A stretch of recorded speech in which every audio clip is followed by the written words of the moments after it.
حضر الهضبة عمرو دياب فرح أمير شاهين ابن الفنانة إلهام شاهين برفقة زوجته النجمة دينا الشربيني.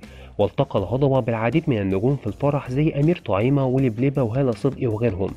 والجدير ذكره إن أول حب في حياة عمرو دياب إيناس شاهين أخت الفنانة إلهام شاهين، واللي ارتبط بيها عمرو وهو في سن ال17 بعد قصة حب كبيرة ما بينهم.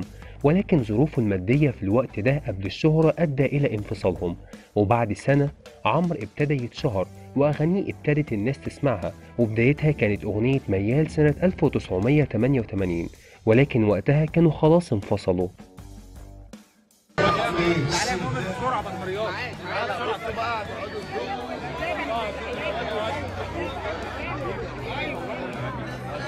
مؤمن